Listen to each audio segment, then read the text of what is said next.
There are people who you silently admire for how they show up on LinkedIn. You don't know much about them, but you are always intrigued and curious to learn more. And that's what our guest today will share with me. And my dad very cutely said, My chukri was bindas. My daughter was bindas. And I think that was the first time I heard this from him. Somebody whom I look up to, somebody whose validation is really important to me. And I always thought I'm saying the wrong thing at the wrong time. But that little reinforcement really makes me want to talk to my 8-year-old, 9-year-old self and go like, there's nothing wrong in what's going on. Just continue building inclusion, continue building belonging even in places where you may not feel yourself.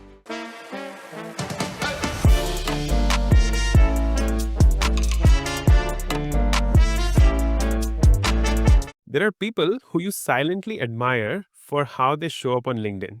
You don't know much about them, but you are always intrigued and curious to learn more. And that's what our guest today will share with me.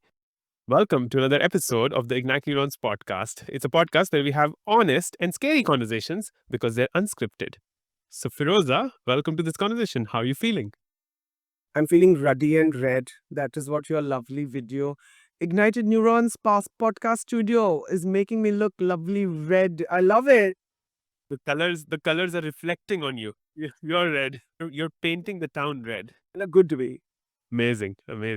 We throw ourselves, both of us together, in the deep end of the pool with the very beginning of the podcast. And so the first question I have for you, Feroza, is remember that 8-year-old Feroza growing up wherever you were, however you were growing in that stage. It's an interesting phase of life, that 8-year-old self. So if that 8-year-old self were to come and meet you right now and have a conversation with you, what might emerge? You know, when I was in my early 30s, I had a really serious conversation with my parents. And I remember asking them, what did you love about me as a child? Like, I think this was the first time I had a sit-down conversation with my parents over a lunch table. They had come to see me in Bangalore. I was in Bangalore then. And my dad very cutely said, my chukri was bindas. My daughter was bindas. And I think that was the first time I heard this from him. Somebody whom I look up to, somebody whose validation was really important to me. So when I really look back, whether 6, 7, 8, I think I'm going to have a lot of conversations with that 8-year-old telling her, okay, continue. Like, in fact, get a little bit more bold. Like, don't worry. Like, you might lose friends, you might lose people, but there are going to be wonderful people later who are going to come in your life. So I think I'm going to encourage and dismantle that fear that 8-year-old Feroza had, stuttering, stammering, high levels of social anxiety. And I'm going to tell her that it's okay, just continue. Continue sometimes places where purposefully you are excluded. Till build belonging. So I think building belonging just through courage. Okay, open your mouth. Okay, here, don't open your mouth. It's okay. I think I'm just going to encourage more, be courageous, be bold. Wow. For audience who don't fully maybe understand Hindi, bindas is a word that we often use in India to the word that's coming to me, Feroza, and correct me, carefree. Yeah, and I think the way my mom immediately translated it was or said was that bold.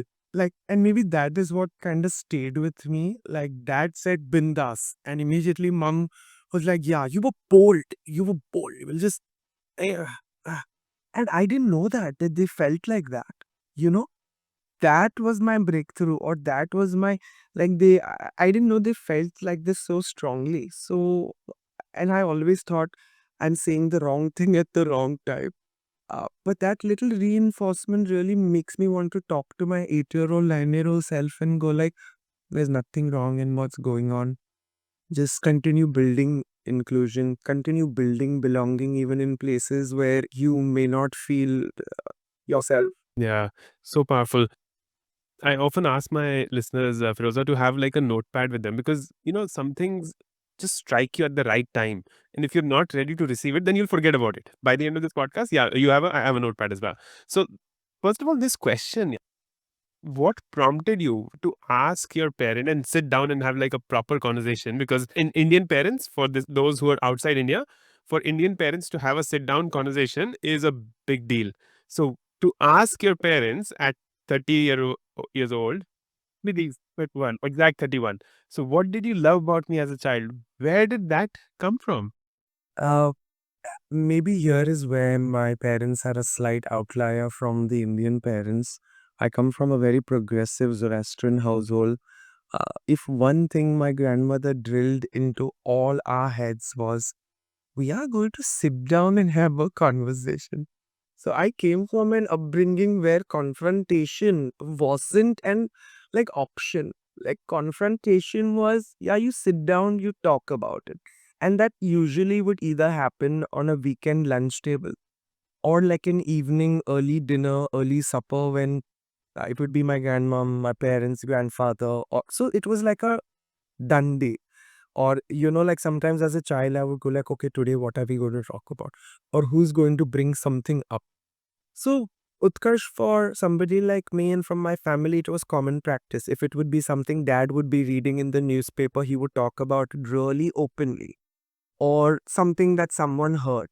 Hence, I think the timestamp of why this was important for me is because I think at 31 is when I came out to my parents, and after I built that trust, that alignment, that this is who I am.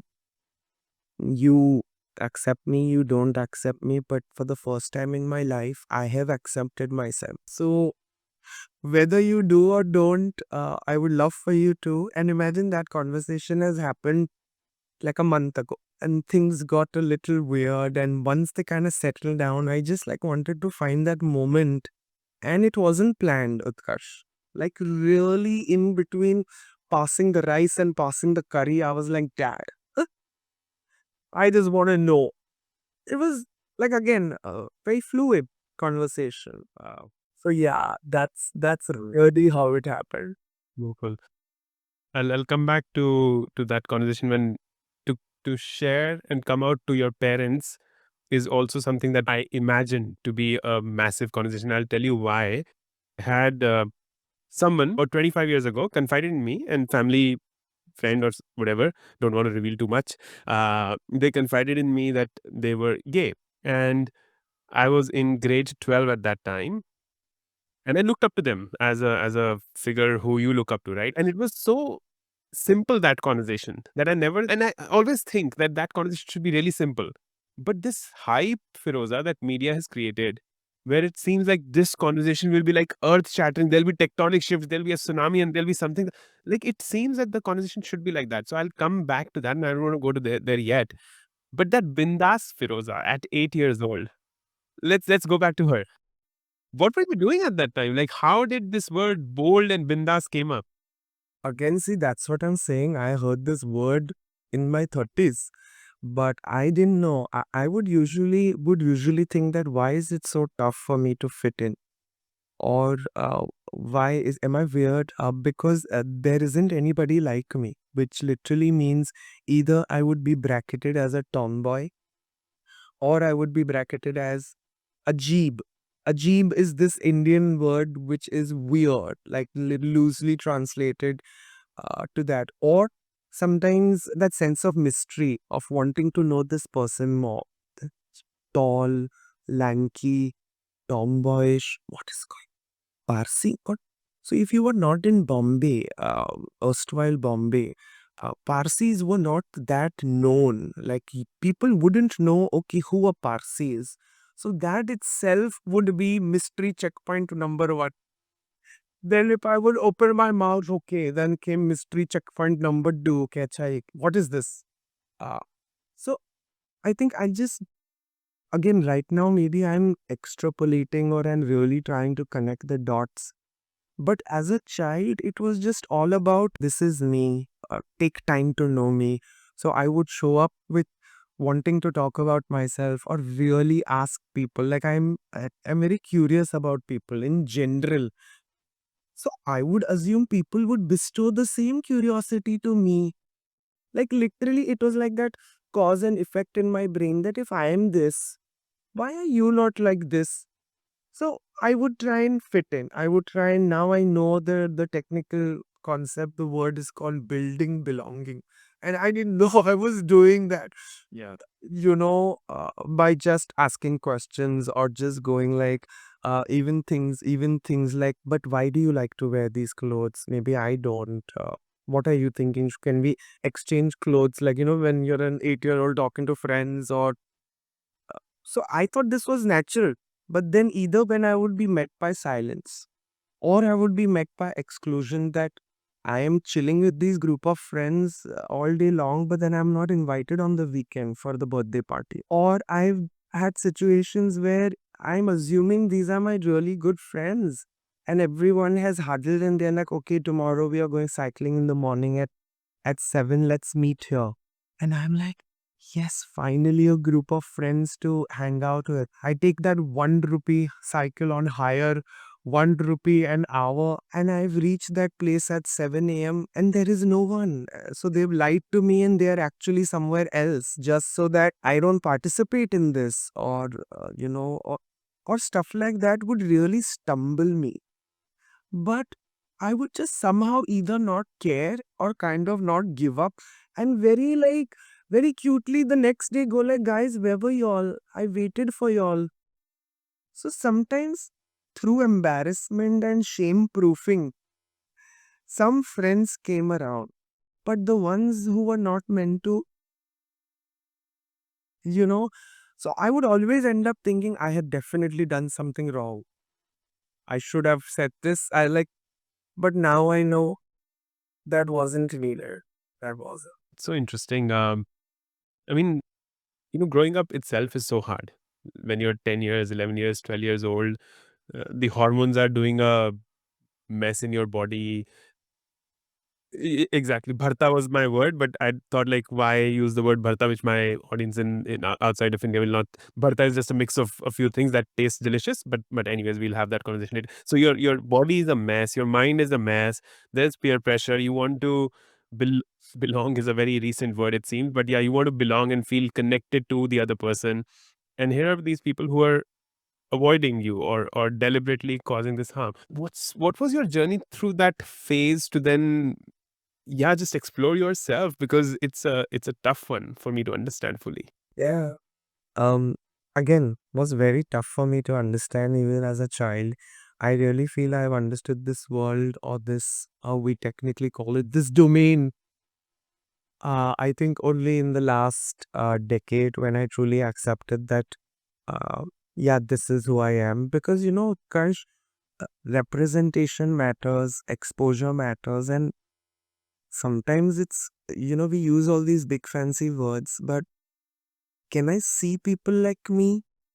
Growing up, am I hearing people like me? Radio, TV, friend circle, chilling on Marine Drive. Am I feeling people like me? Like, are there conversations? So, this whole cycle of feel, see, think, hear, like what we discuss as consultants in change management. So, even for change to happen, I need to, the child or the human needs to have these certain touch points, and you kind of didn't have that growing up. You either had one nomenclature, that homos, that was the nomenclature I grew up with, or tomboy. Like, we didn't even have the nomenclature of lesbian, or gay came in much later, bisexual, LGBT, like much later. So I would just be swinging between people either calling me tomboy, or sometimes, sadly, in Bombay, they would even attribute it to, okay, all these Parsis are crazy. Like, they are just see, and there was again such little representation, whether in the media or in conversation. Yeah. No. When I was 12, there used to be a bookstore called Vijay Bookstore right opposite Grand Road West station. It is still there. Now it is converted into a gift store. It's no or a bookstore. But if you asked anybody from Grand Road, Tardeo, Slater Road area in Bombay, they will know this store. You could rent books, you could read books, you could buy all of that, and all kinds of books. I was a member there, like, you take that 1 rupee, 2 rupee. In 1 week, you get the book. I was usually on my usual haunt that, okay, what book should I pick up today? Should I pick up a comic? I would love that. I would love Asterix. Asterix was my favorite comic going. And suddenly I was like, okay, what are these magazines? And for the first time, I saw magazines of Femina. And I think there was some magazine called Society, something. And on Femina magazine, I see I see the front page like photo of Prince Manvinder Singh, and he's dressed in his fineries, but at the same time, he's openly talking about that he's India's first openly gay prince. And I still remember I was in between the alley of uh, comic book and magazine, not in, and I'm like, who is this person? I ended up reading the whole article. I just went mental. That like, and with course, like I'm getting goosies telling you this, or like for the first time in my life, I was like, there are people like me, or it is okay that even if I am a girl, I do not like to wear the clothes of a girl. And here, look at a full-fledged grown man. He's dressed in jewelry, in makeup, and he's talk. I think my brain just this exploded with happiness, with like, abhi and I've actually spoken about this on LinkedIn because 2 years ago, one of my existing clients, Schneider Electric, they invited me for a town hall during their DEI month. And they're like, it's a very big deal. We'll have 650 people log in from the worldwide. And we will also have one more guest speaker with you. And we will let you know in 2 days' time. Turns out the other person in the platform with me all the time is the Prince Ma. My team and I, we to went mental. We just goosebumps just listening to this. Oh my god! And I spoke about this on LinkedIn and it went kaboom. Uh, like Manvinder is my mentor now. I am so glad that the universe made our paths cross. And it it just uh, it just reinforced that whole thing of I am going to continue doing this work, keeping my head down and my spirits high. The way Manavinder was a ray of hope for me. Maybe my work for someone somewhere is that little familiarity touch point of mere jaisa koi hai. There is somebody like me. Like, you know, and it was just, no, no, No, this is you can get whatever you want to. I mean, this is our space. You and I decide what is the right emotion to bring and what is the right thought to share. But let me just put this into I'm getting goosebumps. This like, and I'm very rarely incoherent. I'm incoherent right now. Um, it does not look good for a podcast host to be incoherent. But let me put this into perspective. Imagine being an Indian, and I'm using very recent example from my life, right? Imagine, and I don't know if it compares. So correct me if I'm wrong. Let's have a dialogue about this. Imagine being the only Indian in Australia, 30 million people, and you're the only Indian. I'm putting myself into those shoes, and you cannot relate to anyone. If you try to speak your language, that does not, they don't understand it because they feel like you're in, I'm using the word alien with no disrespect to any aliens. No aliens were harmed in the shooting of this program. Uh, but they consider you to be alien. And there are these 30 million of them who feel like, where did you come from? Why did you come here? And you're trying to understand them. They're trying to understand you, but they're not because they're judging you and there's unconscious bias, all of that happening. So I'm seeing as you're telling me this story, if it would not have been for that magazine, if it would not have been for Prince Manvinder to show up in front of you and for the universe to plan that, who would have been your anchor? How would you have like this, like visualize this with me?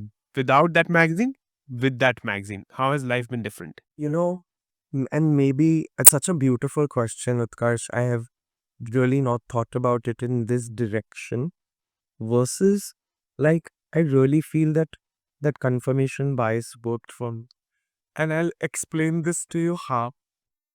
I, s- I saw this. I was like, oh my mind wasn't blown. Of course, after that, this this extremely obsessed mind of mine, if there is, it's like I'm also that person that if I'm interested in one thing, I will get obsessed with it till I figure it out to its peak. So when I saw this, I'm like, that means I'm not alone. That means there are people like me. That means there is more to this. And then it is such a beautiful thing, alignment, that when you accept certain things about yourself as a organic characteristic, not as a strength or a weakness. Even Simon Sinek talks about this. He does not believe in strengths and weaknesses. He believes that we all have characteristics, and in different contexts, these characteristics would amplify as strengths for you to either salvage the situation, get out of it, go deep, or they would show up as a area of weakness because you could be controlled by hard emotions there, right? I really felt that because once I had exposure, I had that input data that there are people. Then my brain, I think, just got attuned to there are people like you. You could end up seeing more. When you see more, it's okay. So from like I don't know that sense of I think that sense of grounding came in. That now when I'm walking around the street and if I see a man slightly effeminate or slightly dressed the non-traditional way, I am going to look at them and smile. And maybe just while walking, go like, I see you. Like, I do that. I still do that. Whether we want to colloquially joke about it and go like, oh, all gay people have their gaydar. Oh, they have their gaydar. Yeah, we do. Because we sense energy, we sense trauma. There is instant empathetic resonance of being oppressed. Like instantly you can feel that vibe, and maybe some of us can a little bit more than others. So I really went around with my own confirmation bias that I'm okay. i would see another I would see another girl or another woman being tomboyishly dressed, whatever, I would do like, or I would have like that. And literally that is how life went ahead. That I I naturally conformed the person I was. I was trying to really be okay with it. And I had a lot of love to give. I still do. I think unconditionally. I don't think sometimes in that whole give and take scenario versus if something works, it works. And maybe through that, certain places I learned certain life lessons.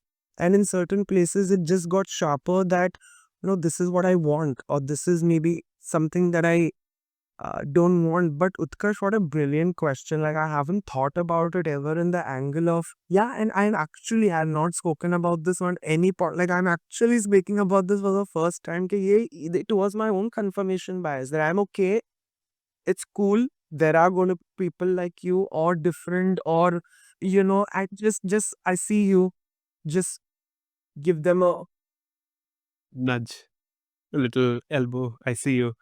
But here's the challenge.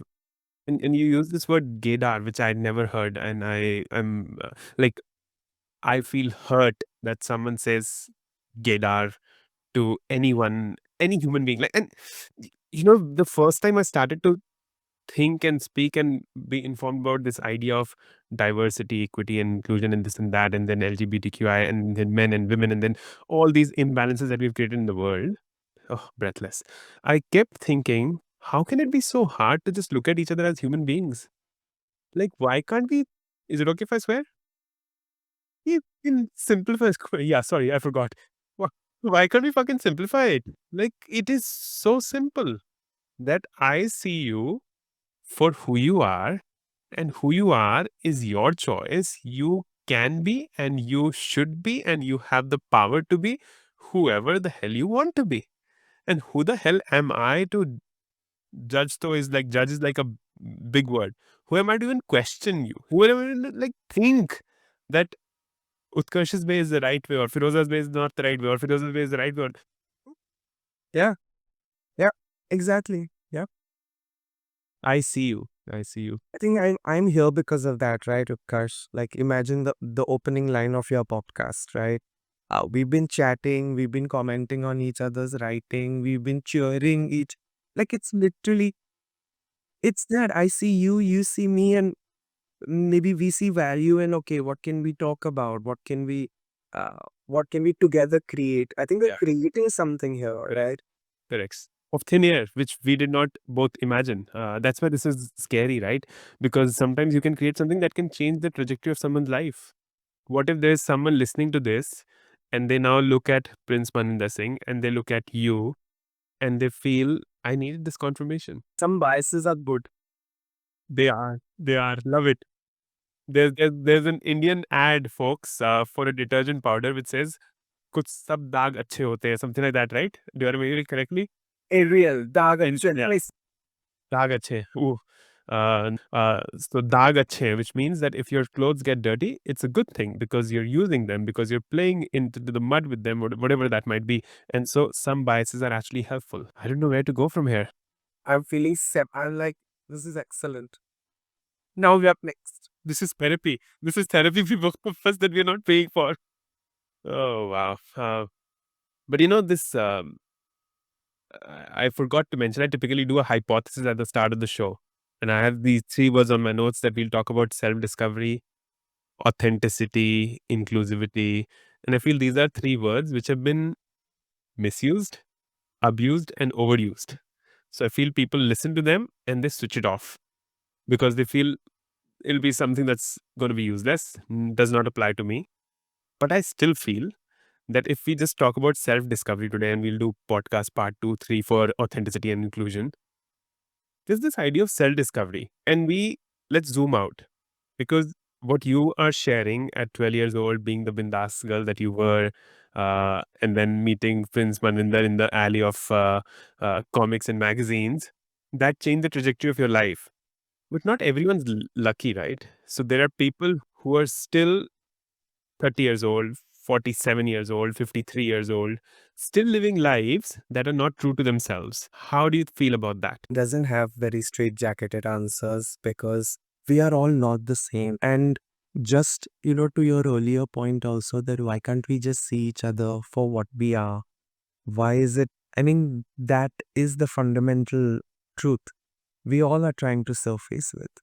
And more than an individual's ability to showcase grit or to showcase that power to the resistance, or more than that, maybe let's say I was a little shame proof, and I use this word very, very intentionally, not shameless. uh, I have never trampled on anybody's esteem. I had never shot a bullet from somebody's shoulder, or I have never stolen somebody's sunshine in the process of being shame proof, versus holding my truth or going like, this is who I am. It's okay if you can't accept, if maybe you can't understand. However, a lot of children in our country, and maybe I'll speak about our country, Utkarsh, I'll maybe zone in on India. Um, we are culturally very strong, individualistically, not so much. So, our yardsticks of success are rooted in the cultural yardstick of success. So, if your culture and your system validates it, supports it, then you are right.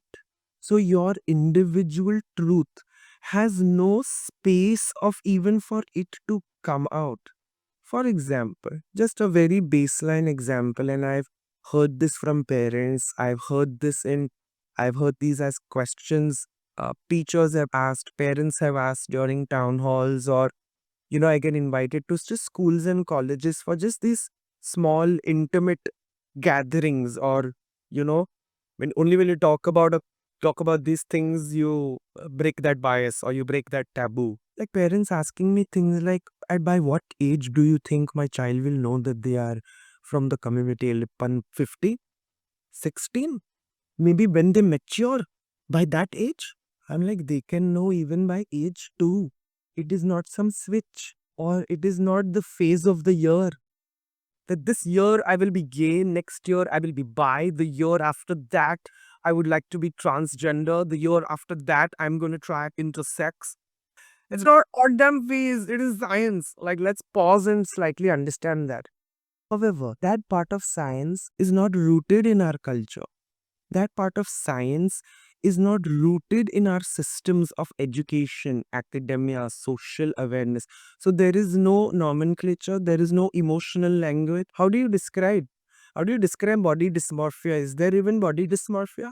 If your 4-year-old boy loves playing with Barbies and loves wearing scarves and not ties, a 4-year-old. So can you for a moment pause and go like, this is a 4-year-old's instinct. This is not learned behavior. This is not violence. Violence is learned behavior, and you don't seem to have an issue with that. But you have an issue with your 4-year-old wearing a scarf, or your 5-year-old daughter playing with G.I. Joes. Like, I loved Barbies. I had a lot of, and I loved G.I. Joes as well. My parents were always confused. Okay, what is going on? Like, just she loves these ponies. He loves these little dolls. Barbie is a big G.I. Joe fan. I go, ja, I will try to do a. So look at it like, with when you said na zoom out, that's how we need to zoom out. That our books don't talk about it. Our culture doesn't talk about it. It doesn't support it. There is no. So where is there space for individual truth to emerge?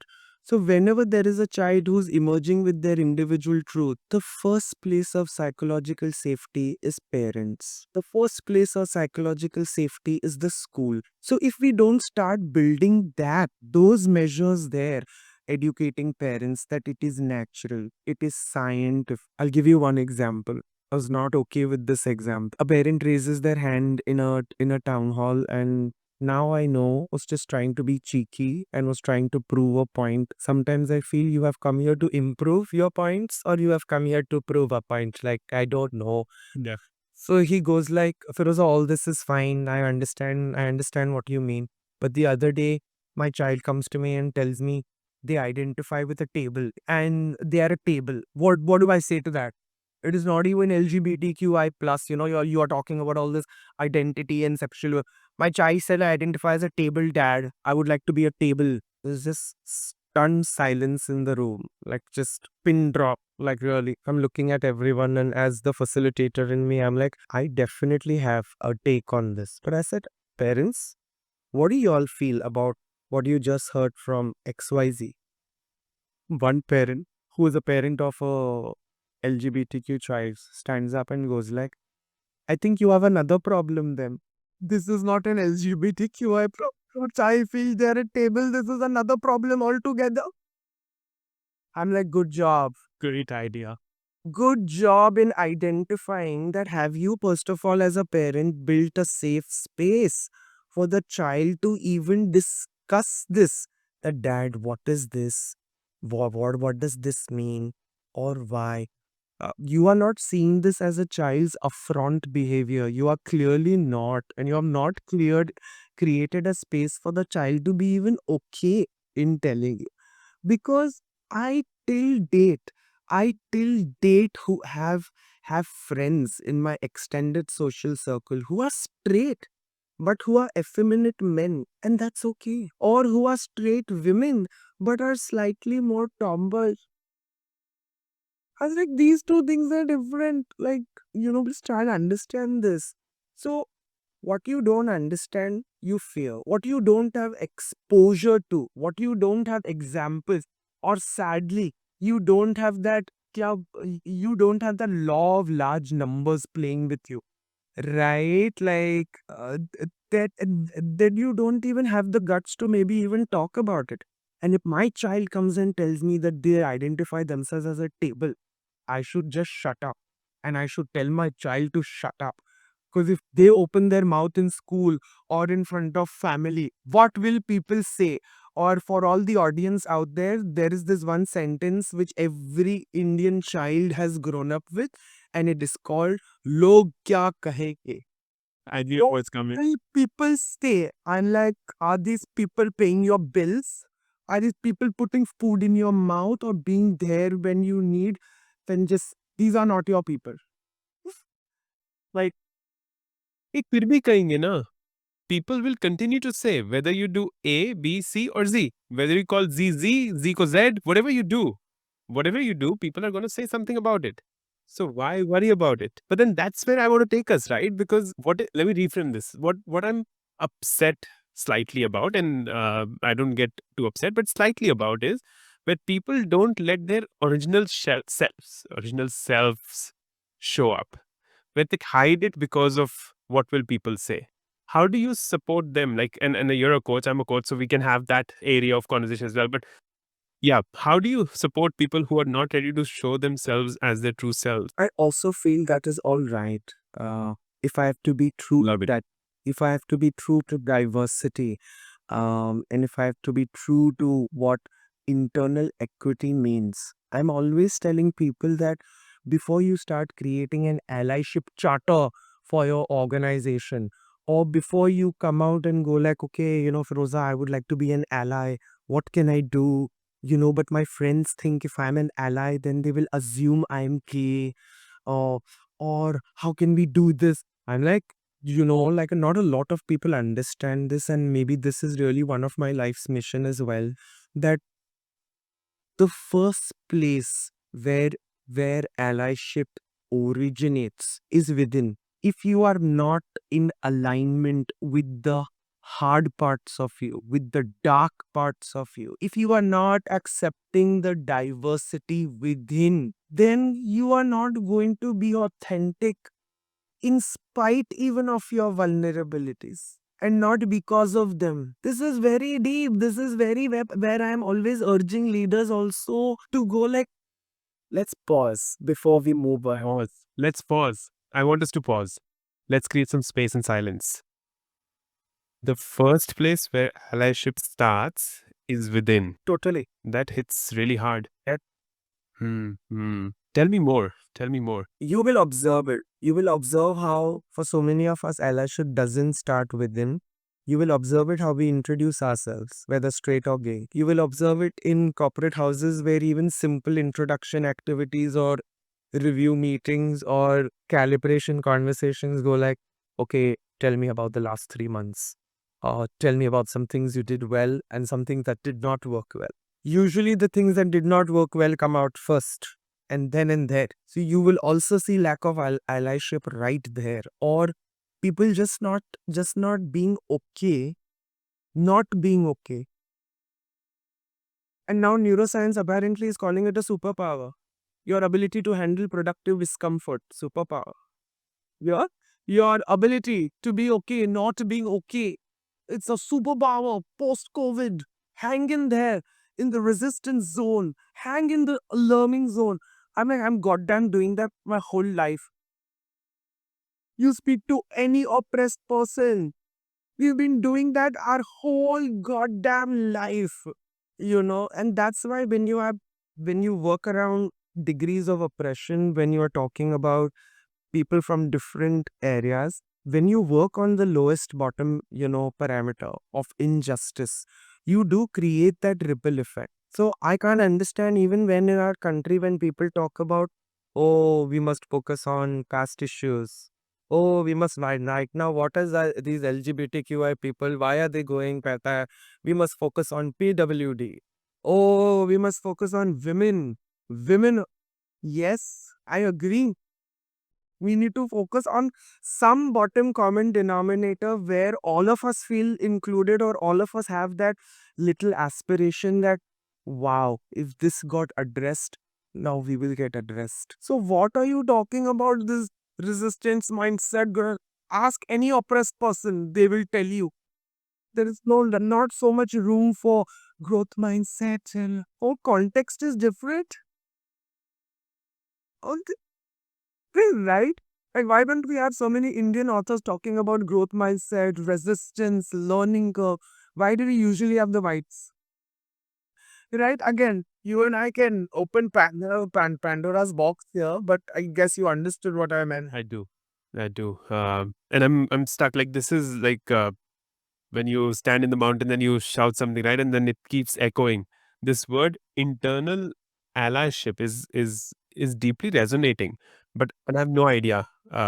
Maybe there are parallels in how I have approached it and how you approach it, but I'd love to take from your understanding, how does one build this internal allyship?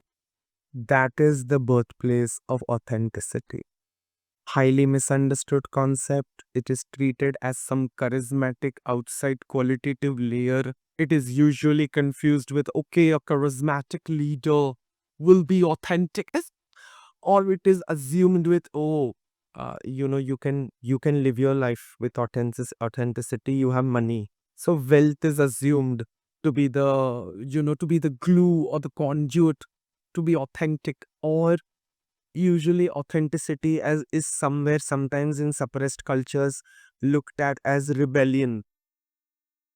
But again, see the common denominator here, that if you do not allow me to live my individual truth, which is science, which is who I am, and sadly the government needs to decide what I wear, what I eat, who I sleep with, who do I marry, on what side of the road should I walk, how should I ride.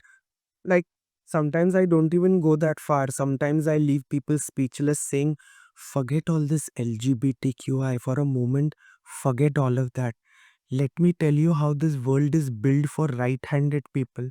And suddenly in the room, suddenly in the room, even with senior leaders, these left handed people go like, yeah, my whole life, door knobs, jackets, clothes, button, brushing, cup, hospitality, everything is for right-handed people. I'm like, now pause that and take it slightly deeper. That imagine you are born and you are told you need to get married to a man, or you need to get married to only a woman. But your biology, your biochemistry, your physiology, ergo your own psychosocial makeup has already started with a dissonance checkpoint already. So what you said, internal allyship, where will it come from? Hmm, right? And then where will authenticity come from? So authenticity is you being you in spite of your vulnerabilities, not because of them. Authenticity is also you being okay, not being okay. And how you said, let's hold space with neutrality. Maybe let's hold space without judgment. Do I need to label everything? So that is where this whole and I've spoken about this on LinkedIn, I've written about it, I do this as curriculum in my conversations, that like before we go out there tom-tomming allyship for somebody else, at the first let's talk about the things you think you are shitty at, and why, or like, are you uncomfortable, like, or like, okay, like Utkarsh, let's do this, right? Like something that I do, like, Utkarsh, tell me on the top of your head, what are like maybe the two things you feel you suck at. To answer that question, There you go. Chalo. A message received. Message received. So now see, when this happens, right? When this exactly happens live, I'll try to extrapolate it as you took time to think about maybe what you are not good at, but you were kind of fumbling to openly talk about it in front of others. You fumbled slightly. If I would have asked you in your safe space, if it was a one on one coaching conversation, survey related, then you would have said, yeah, these are mine. But in a social setup, in a culture motley setup, you thought twice. You looked around. But it is so easy for you to judge somebody else's inauthenticity. How does like, how is your mind pivoting? So cannot need it, but I can trust them over wearing the clothes that I have seen, oh, talking a language which I don't know, or oh, they eat all of this, and what is this? This pure veg. I have an issue with this Brahminical hegemony still. Pure veg. What is pure veg? I either fight tooth and nail with people that I don't hear this nonsense around. What is pure veg? What is that? Like just and move with the times, or like just is your brain not evolving? Like is it what is going on? So that is where I feel is birthplace of authenticity is messy. Yeah. It is not perfect. It is not authenticity then. If it is perfect, then you have not understood this. You're breathing with has some water. Yeah. At the start, you were needing some water. Now I need some water. Brilliant. But I love this. I love this. It's, sorry. This is from Log Kya Kahenge, What Will People Say, to build in internal equity, to finding the birthplace of authenticity, which was never introduced to me, to this idea of I see you. As simple as that. Let's maybe just start from there. I see you. However you show up, whenever you show up, wherever you show up. And who am I to judge? And then as I'm saying this, the afterthought that's coming to me is that we're so judgmental of ourselves also in so many ways. And we can't I see the expression. I see the expressions. You are so honest with that expression. People who are listening to this on a podcast platform, switch on YouTube right now and look at Firoz's expression. The eyes rolled from the skull to the neck to the back to the skull to back to the eye sockets. Calling it redder, what is going on? Yeah. You gotta stop this. This is unhealthy. This is unhealthy stuff. Yes. But yeah, how about judging ourselves? What's your thought on that? Everybody judges themselves. Again, I really think that it is also something that is taught, and it is also something that is caught. So I have always seen, people who judge quickly, criticize quickly. That has been a value that has not been taught. That has been a value the child has vicariously caught in interactions. Acha, mummy judged the postman. Postman got a firing. But now, after that, look at mummy's mood. Mummy seems to be so happy. I want to be in this happy mood. What do I do? Judge somebody else. Oh, on the lunch table, I saw my father judge the way his own mother made rotis and said, what is this? This is not the kind of roti I'm chapati. It's a food item I'm used to. Please make it up. What was that? And immediately after he did that, in 5 minutes, he got fresh, hot Wow. This is what that. This is what wets you. So sadly, what is happening is the centers of the brain that are responsible to trigger curiosity are freaking given a sabbatical for life. And if those centers of the brain are just not used, they are just not. Curiosity is a skill, or like I say, it is the only antidote to anxiety.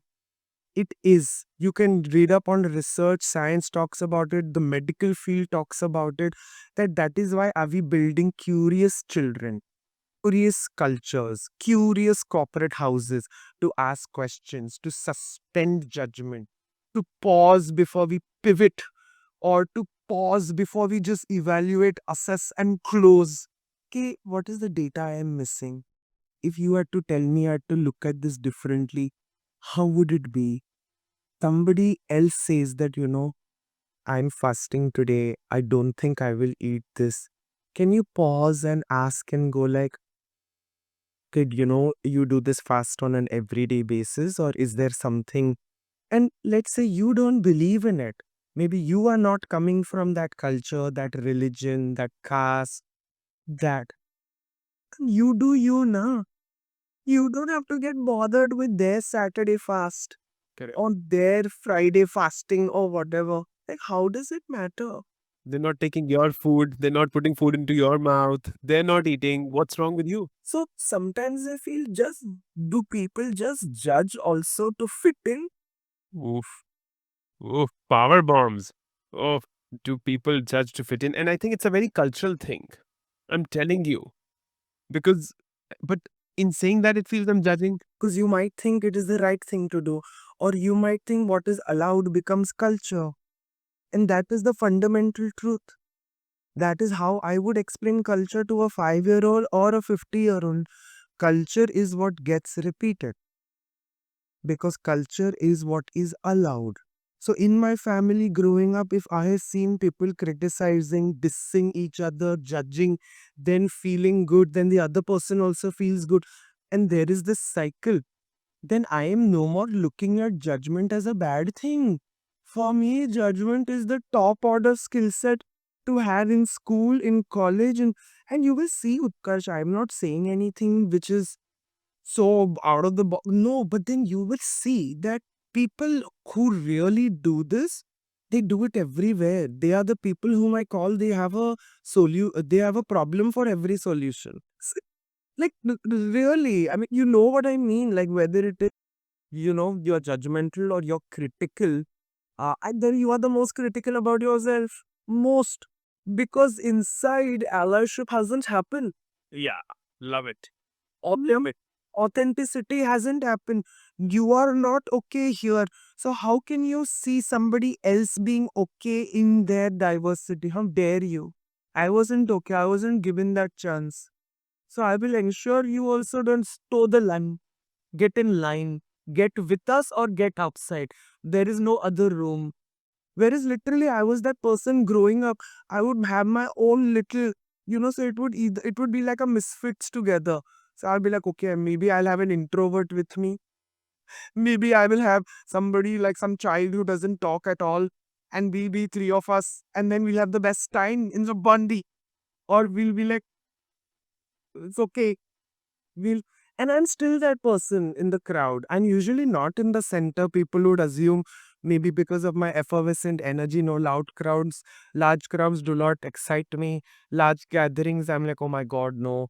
Ah, but I'm still that person where I'll be like, hey, where can I find my safe space? Let's stand, chill, make other people feel comfortable, included first, and not itna judged. And just peace. Oh, beautiful. So to summarize, allyship starts from the inside. Where is the birthplace of authenticity?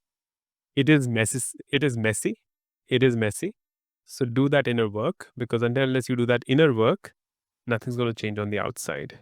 And I love the fact the thumbnail of our podcast episode should say "I see you." I think these three words can. I don't know if "I love you" change the world or not. "I see you" can definitely change the world. At least for me. At least for me. Yeah. Uh, and as we reach this end, which I don't want this episode to end, but it has to someday, some at some point end. Maybe we'll do a part two. Definitely. But if that future self of you, that 80-year-old, those beautiful wrinkles, those beautiful, however you want your hair to look, black or gray or brown or red or blue or whatever, that beautiful self of you at 80 years old, if she were to now come back to you and tell you, Firoza, this is my advice to you. I sometimes do find myself still till date. Um, I do find myself struggling with really trying to educate people. And I say this again, fully accepting the allyship within that. Maybe now I want to slowly reach a point where your incompetence and your inability to understand a different perspective, I don't want to look at that lens as the whole you. I also want to tell myself that, okay, if this relationship matters, if it's a work relationship, if it's a family member, a relative, maybe not a close circle, but right, I tried I tried to create an environment to help you to not be so judgmental. And I'm here not talking about LGBTQIA. I'm talking in general racism, casteism. Just, I sometimes get very literal with these people that I can't help you. Like, now, sorry, thanks. And maybe my 80-year-old self will go like, it's okay, let go. You do the work. Don't go around trying to educate people, or don't go around trying to really force people to have an open mind, because that defeats the purpose of an open mind. So maybe my 8-year-old self will tell me that. So maybe that is the deliberate pause I would want my 80-year-old self to accept. That it's okay, Feroza.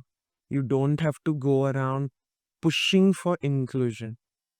You build belonging, or you build that environment for psych safety and allow inclusion to happen. So I am really in a place of my life now at the age of 43 where I am so deeply aligned and convinced that I don't need to talk extra. I don't need to write extra. I need to be myself around you, create that environment of psych safety for me. And if I am able to do that for you, even just in that environment, maybe your mind will open. But I don't want to sit down and go like, Acha Utkarsh, I didn't like you said this. Maybe let me educate you. And I've moved past that now. Like, so that's what when you said 80-year-old, I'm like, I want to be proud of my 80-year-old self telling me, you built psych safety by being yourself. Yeah. And that's it. And really, like for me, one of the biggest compliments I've ever received from people is, Firoza, I just feel safe around you. That's it. That's it. I don't want I like you, or this, that. I just want that you feel safe. Like that's it. Worth the time that we spent. I see you. I felt safe, and I love this conversation. Thank you for showing up as you always do. Before we leave, to our podcast listeners, share it with someone who you think might enjoy this.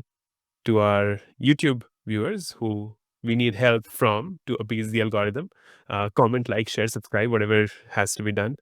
My team always scolds me, Utkarsh, why don't you say this in the end? And so I have to make a point that I say these things. But thank you from the bottom of my heart, Feroza. I expected an intriguing conversation. I expected that we will shatter some things, tectonic. And I think there's so much left. But I loved where we went and where we landed. So thank you for that. Skill. I want to treat it as a skill, you know. So just thank you for doing that, especially for me to accept that if I did not feel aligned within, and if I did not go ahead getting that confirmation bias for myself, uh, I wouldn't have built this foundation, and I wouldn't be doing this body of work uh, that I am. So thank you. Thank you. Virtual hugs. Virtual hugs. Sending virtual hugs. Till we meet again. That's a wrap for today's episode of the Ignite Neurons podcast. If you found value in this, here's what I recommend. Take out a paper or a diary and just put down one actionable, one thing that you can change about your life because you listen to this podcast. I'd really appreciate if you could share that in the comments below because I'd love to see how it's impacting you or not. If you're on YouTube and watching this, then like, share, and subscribe, and please make this wisdom go viral. And if you're someone who loves your podcast on the go, then Spotify and Apple Podcasts are your go-to places, or wherever you're listening to this, just like, share it with a friend, and leave a comment because I'd love to engage, love to have a conversation with you. Until next time, till we meet again, keep those neurons ignited, stay curious, keep learning, be someone who embraces a growth mindset, and I look forward to seeing you very soon.